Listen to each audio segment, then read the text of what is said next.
Welcome to the hidden corners where truth and terror collide.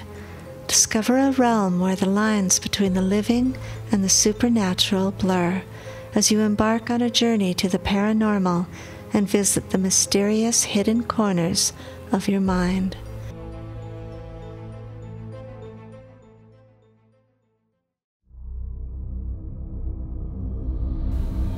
This is Book 3 of the Wolfman Chronicles, Chapter 5, The She-Wolf Speaks, and we're still in Montana, in Mexico.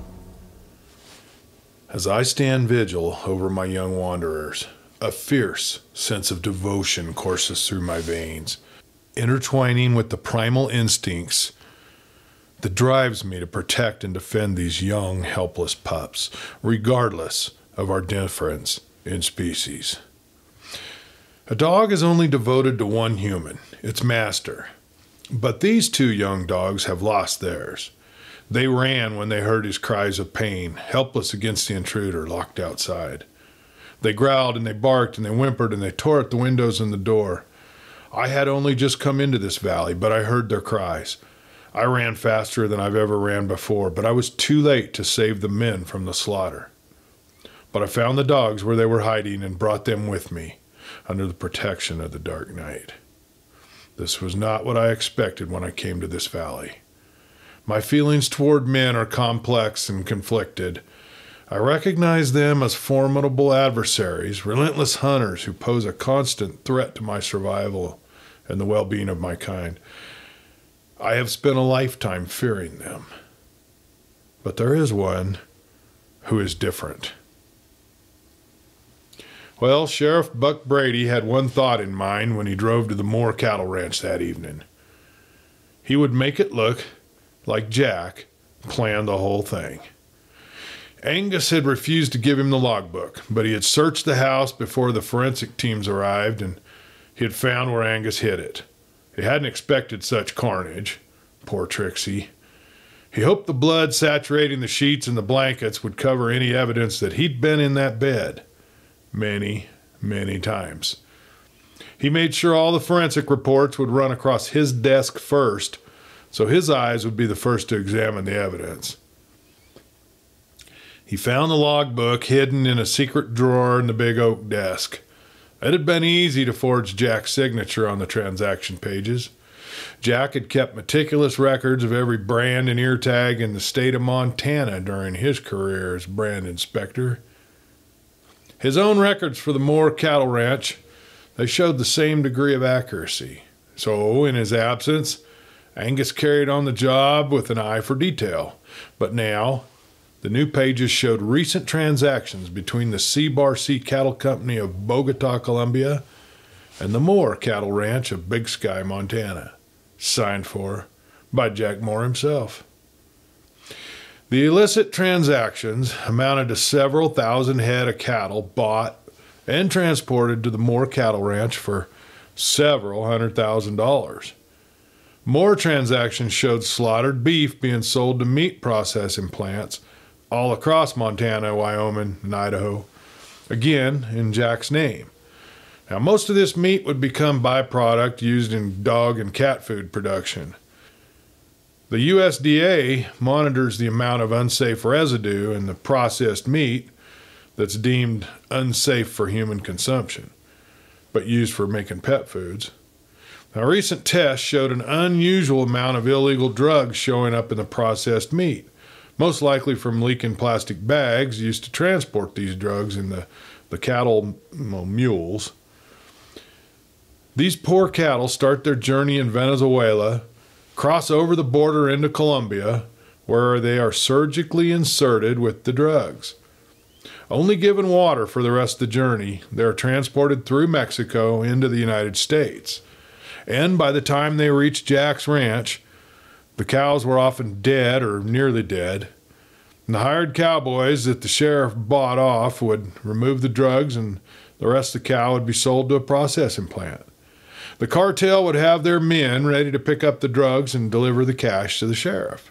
It was a sweet setup, and the sheriff had made more money than most people see in a lifetime. And when word got back to the sheriff that the feds were getting involved due to the contaminated beef found by the USDA inspectors, that's when he got nervous. And then Angus started getting suspicious as well. The sheriff had decided it was time to get out before things came crashing down all around him. Manipulating the logbooks was the first part of the plan. He would make it look like Jack had arranged the entire operation. His signature was on every document. It was easy to believe he would have his ranch manager in on it. The fact that he'd been gone from the ranch for so long, well, that helped add to the story. He had been in South America this past year working his deals while Angus ran the show back here in the States. And now he was back under an assumed name, no less. James Maverick. Ha! If that didn't reek of deception, he didn't know what did. Now, he'd spin the story that Jack was back in town, using an alias, trying to hide from the cartel that was after him. The townsfolk would eat up a story like that, always looking for a little drama to gossip about at Mary's Diner. Now, the second part of the plan was to plant evidence proving that Jack was the mastermind of this illegal operation. The forensics investigation had occurred in the main house and the bunkhouse, so he would plant the evidence in the foreman's cabin where no one had really been recently. He had a good stash of drugs left from the last shipment, and he'd find a good hiding spot for it. Then he would make a phone call to the cartel boss and to the Federal Bureau of Investigation. A little tip on what they might find if they checked Jack's logbooks and the little cabin on his property. God, this is going to be so good, the sheriff thought to himself. He wished he could stick around long enough to be the one to handcuff him. But he'd be on the plane to some exotic island by then. Now, it would be fun, however, to see the look on Jack's face when he was booked into the county jail. If he was still alive, that is. Jack and McGill stood at the ridge looking down at Jack's ranch. "What do you suppose he's doing down there?" McGill asked. "Like, is he waiting for us?" "Well, I don't know, but for whatever reason that branch was dragged across the road so we wouldn't drive on down there." "I think you had a gut feeling about this to begin with," McGill answered. "I would have driven right up to the ranch, but you told me to take the back way just in case there was someone there." Jack looked over at McGill. "What do you think we should do?" McGill, looking back. "Should we head on down there and confront him?" "Well, I don't know. Let's just wait here a bit. I need some time to think this one through," Jack replied. In the years past, Jack liked hiking up to this spot and looking down on the ranch. See, it was a bird's eye view to the land that he owned and he loved, and he often walked up to this ridge when something was bothering him and he needed to think things through, or he wanted to work out the details of an idea he had. Sometimes he'd bring a notebook and jot down plans for a new outbuilding or make lists of things he had to do around the ranch. Sitting up here on this rock, looking down over the valley, he felt rejuvenated. It cleared his head. Now the two men sat on the rocks trying to figure out why the sheriff was waiting for them down below. After all we heard today, everything about that sheriff and all the illegal activity that's been going on at my ranch, you would think I'd be furious. No, I'm angry all right, but mostly I'm just numb. I'm tired, McGill. Seems like the past few years all I've done is fight. I've been running from one fight into another. Sitting up here on this ridge, looking down over the place I built and loved for so many years, it feels like a lifetime ago. And the worst part is knowing it'll never go back to the way it was. Miguel nodded, but he didn't respond. Sometimes silence can be more comforting than words. How Jack continued on. As crazy as things were in Russia, I felt happy for the first time in a very long time. Sasha, she had her secrets, but she was a good companion. I miss her. Sometimes I think if I could just talk all this over with her, she'd help me see things I don't see. Help me figure out why this is happening. I don't always see things clearly, Miguel, but sometimes just talking to her, there would be a clarity that I can't seem to find on my own. Do you know what I mean? Well, maybe you should try to call her. Jack sighed. Yeah, maybe. Hey, I see movement down there. The sheriff walked to his pickup and hesitated. just for a moment, looking back at the ranch house's upstairs window. He'd spent many afternoons here at the ranch when Angus had gone into Bozeman or Billings to attend the Montana Cattlemen's Association meetings. He and Trixie had many nice dinners out here at the ranch, and then they'd take a bottle of wine up to the bedroom. He was going to miss that woman. He sighed and he turned back to his truck, got in, and he drove slowly down the long gravel lane out to the road. Jack stood. Let's go see what he was up to. They walked back to the truck and they drove on down to the ranch. In the tree line, the wolf watched and waited.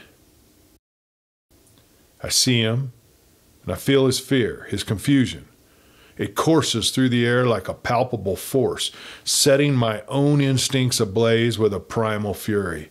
Yet, despite the anger that boils within me, I am bound by a code as old as time itself, to protect and serve. With a low growl, I turn and walk away. Now, back in Mexico, Catherine walked out to the barn where Usko was brushing a stallion down. He smiled when she walked into the stable. Are you feeling better? Yes, much better. Rosa made me some tea that settled my stomach. How about a walk?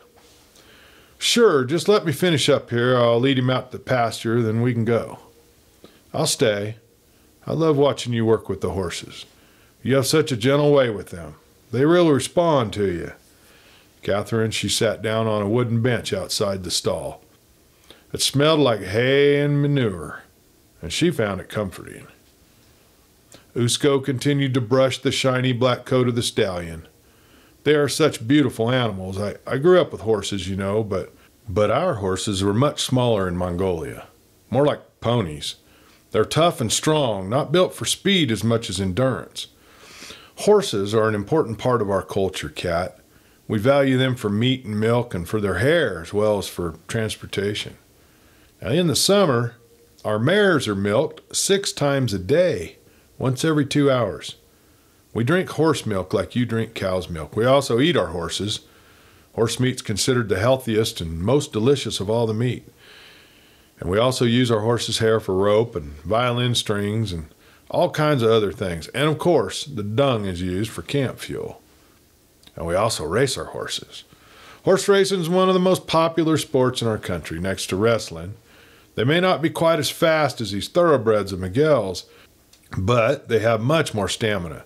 Children are put in the saddle from the time they sit up, so they're good riders at a very young age now.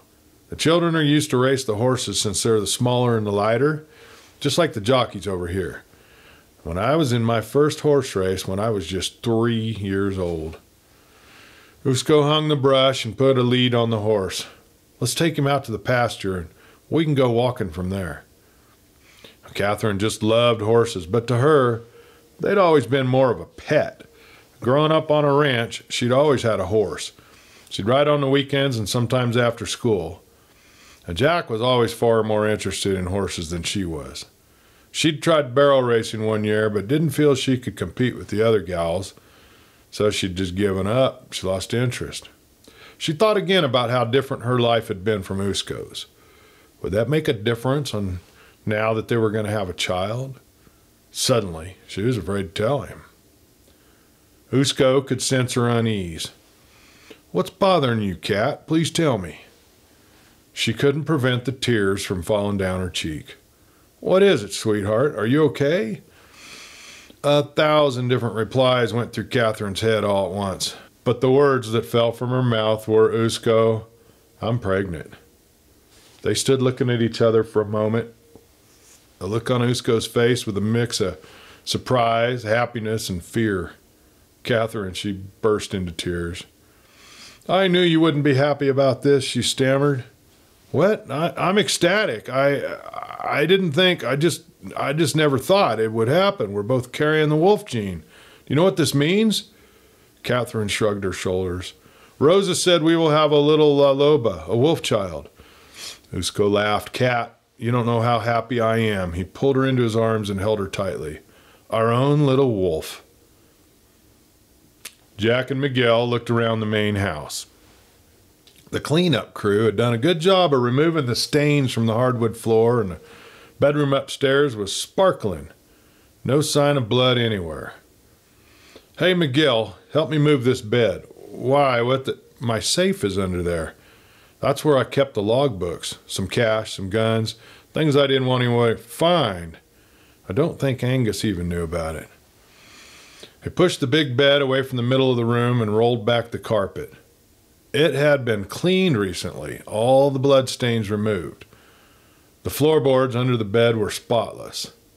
The one loose board was still difficult to see unless you were searching for it. But Jack wanted to make sure that the cleanup crew hadn't discovered it. The floorboard was wedged in tightly but shifted when the right amount of pressure was put on it. It came up, revealing a hidden, narrow, fireproof safe with a combination lock on it. Jack twisted the knob back and forth to the correct digits until a distinguishable click sounded.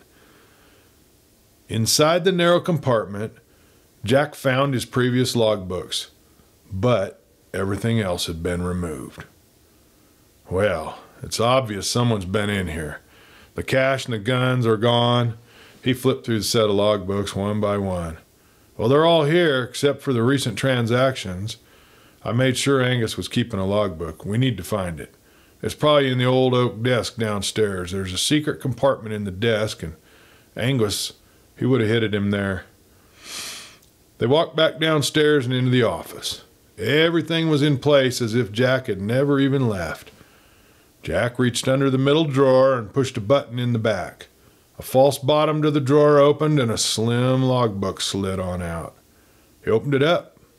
There were several pages of transactions that Angus had signed for over the previous year, but turning to the most recent pages, he could see a different handwriting.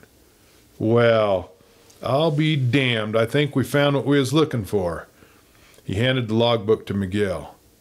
In handwriting that looked suspiciously like Jack's, all recent transactions were dated and signed for by Jack Moore. In the past few months, thousands of dollars in livestock had traded hands with the C-Bar-C Cattle Company of Bogota, Colombia. "He is setting me up," Jack said. "Let's go take in the other buildings." The bunkhouse was clean, looking as if nothing had occurred. The chairs were pushed back around the large dining table. The dishes in the sink were washed and they'd been put away. Freshly clean linens covered every bed. Jack half expected his guys to come walking in the door, talking loudly and smelling of horses. He looked around. He couldn't find anything out of the ordinary. It is difficult for me to believe my guys had anything to do with this. We need to check the barn where they would have slaughtered the cows and removed the drugs. And I want to check that cabin. They walked around the back of the bunkhouse to the cabin. It was the first building ever built on this property, back in the 1800s. It had been built by hand and exuded a rustic charm and simplicity. Its walls were constructed from sturdy logs cut right on the property. They were carefully hewn by axe and adze, weathered by time but resilient against the elements. The chinking between the logs was made by clay and had sealed out the cold winter winds. A small porch extended from the front of the cabin, and a couple of handmade rocking chairs offered a welcome spot to sit and just watch the world go by. The furnishings were sparse inside, but a large fireplace dominated the wall in the living room. I saw him coming from the cabin, so I know he was in here. "Where should we look?" Miguel asked. They opened the drawers of the bureau, looked under sofa cushions, opened all the cabinets in the small kitchen, checked the bookcase. Nothing. "I don't know. Maybe he didn't plant anything in here, but I don't know why he would have come into this cabin otherwise." They turned to head out the door when Jack looked up and saw the old Santa Fe coffee tin. It had been a relic left behind from the 30s. At one time he had held coffee blended with pinyon pine nuts and had sat above the doorframe on the mantel itself. He reached up and pulled it down. Inside was a bag of white powder. "Okay, we found it. Let's go check the barn." The sheriff returned to his home in town and finished packing his truck. Best to leave now, he decided, before the Colombian cartel sent another pack of rabid hitmen over to finish the job they started. They wanted their money, and now they'd be looking for Jack. He parked the sheriff's truck in the garage and pulled out his white Ford F-150, a truck he hadn't driven in several years, except for an occasional foray into the country just to keep it lubed up. No one in town had ever seen this truck, and it wasn't registered to Buck Brady anyway. No one would know to track this vehicle, and besides, there were hundreds of similar-looking trucks on the highway. Well, he locked the door, threw his last duffel into the truck, and pulled out of the driveway. The stars were twinkling overhead, and the moon was just rising over the peaks. His plan was to drive to Canada and cross the border using his real passport with the name Chase Whitmore. No one knew his real name. They'd be looking for Buck Brady, a fellow who didn't even exist. The sheriff couldn't help but feel a bit smug. He'd planned everything so perfectly. Now he had a couple duffel bags full of money, another bag full of cocaine, and a damn good pickup truck. And not a soul in town knew his true identity. Or so he thought. Well, traffic was minimal this time of night. The town settled around 6 in the evening. Everyone was home from work and sitting down to a good old meal. No one noticed the tall man in a cowboy hat leaving the city limits. No one except a lone wolf who was cowering down in the field next to the road that led out of town. She watched until the headlights diminished into the night. Then she turned. She trotted back to the forest where the two young Aussies were curled together in a shallow hole dug at the base of a tree. She nuzzled the two young dogs, licking the fur on their noses and cleaning their faces. She'd killed a rabbit for them, and they had eaten their first full meal since the night she'd rescued them. Her maternal instincts had surfaced, and she felt as if she'd whelped them herself. She looked at the two young dogs with a mixture of curiosity and apprehension. Their scent was foreign yet familiar, carrying traces of the man who had been their master. She allowed herself to doze off, laying only a few feet from the two young dogs who were sleeping fitfully. See, they were whimpering in their sleep, dreaming of chasing rabbits or perhaps the men who killed their master. She felt the anger creeping into her mouth, causing the saliva to flow, and she too dreamed of chasing the men who were killers. And then she dreamt of Jack. He is my alpha. I am his protector. I would lay down my life without hesitation to ensure his safety. He ignites a fire within my soul that burns with unwavering loyalty and even love. But fear claws at the edge of my consciousness. This world is a dangerous place, fraught with threats both seen and unseen, and I cannot help but worry for his safety. Well, Jack and Miguel walked through the barn. Since the death of the ranch manager and all the hired hands, the horses had been moved out to the back pasture. With the winter being so mild, they could still graze on the existing short meadowgrass and moss. Brandon had been delivering hay to the horses daily and making sure their water trough remained unfrozen. They could now be moved back into the front pasture and have access to the barn, since it had all been cleaned up. The back side of the barn was where the winter hay was stored. It had been cleaned out and was supposedly where the cattle had been led upon arrival to have the drugs removed from their body cavities. The cleanup crew had done a good job of scrubbing away any evidence of illegal activity. Okay, I don't think we're going to find anything in here. Let's get back and let's let Brandon know what we found and see if he's heard anything from Scott. We've got to find some place to stash those drugs. We can't take them to Brandon's, and we sure as hell don't want them in this truck, Miguel replied. Well, I agree now. Let's head back on the back road. We can bury that tin up on the ridge near where we were looking down. They grabbed a spade from the barn and they loaded it into the truck. After burying that tin good and the fake logbooks in a deep hole and covering it with leaves and rocks, they headed back to Brandon's. I wonder how long it'll take for the cartel's boys to get here, Miguel looked at Jack. You've got to really watch your back now, Jack, and Brandon and his wife won't be safe either. Well, I agree. I think we should get our stuff from Brandon's and bring it back here to the ranch. I'd like to ask them to leave town for a few days. The guns are gone from my gun closet in the safe, and we're going to have to restock. I don't think you'll be able to get them, Miguel. You've got a Mexican passport. And if I show up in town, all hell's going to break loose. Well, we'll ask Brandon to go to the gun store in the morning, and maybe we can borrow some of his. We don't know how many men are coming or what they carry, but we do need to be prepared. Miguel agreed. Is there anyone else in town that you can trust? Jack gave that a thought. You know, I used to be friends with everyone in town. Now I don't know who I can trust. But there was a lady I used to date. She was a widow, and we mostly just enjoyed each other's company. Her husband left a lot of guns when he passed. She keeps them locked up in the attic. Now, I haven't talked to her in a long time, but she's a real sweetheart. I just know that she'd be happy to help. I can give her a call tonight and explain the situation to her. She's not one to gossip. I know she can keep a secret. Well, I think that's a good idea, Miguel replied. We need to hole up at the ranch with as many guns as we can get. We may be fighting more than just the cartel men. There's a good chance there'll be law enforcement as well if that sheriff can instigate it. Maybe even the FBI. I have no doubt, replied Jack. No doubt at all. Brandon and Lynn were eating dinner when the guys arrived. Jack proceeded to tell Brandon what they'd found at the ranch, and that they were there when the sheriff had planted it, just minutes before they arrived. What'd you find out today? Did you hear from Scott? Brandon looked at Lynn and took a big gulp of his coffee. He called. He was trying to locate the girl that was in the yearbook photo along with the other guy that was on the cliff the day that the real Buck Brady died. Unfortunately, both of them are dead. The girl that was dating Buck, well, she committed suicide shortly after Buck's death. Well, Scott was able to locate a contact who went to school with them all. She told Scott that Buck's girlfriend was pregnant.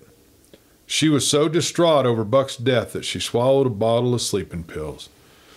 And this other guy, Cliff Sutherland, he died in a car accident a year later. Guess who was driving the car? Chase Whitmore? Yep. And you know what else he found out? What? Chase Whitmore and Cliff Sutherland had just robbed a convenience store by gunpoint. An off-duty officer just happened to drive up to the store just as Cliff and Chase were peeling out of the parking lot. He took off in pursuit and chased him for a good mile before Chase lost control of the vehicle and went off the road. The car hit a tree and Cliff died. Chase was arrested, taken to jail, and posted bond. He paused. Guess who posted bond for the young delinquent? I can't imagine who, Jack replied. Sheriff Parker, the kid's uncle.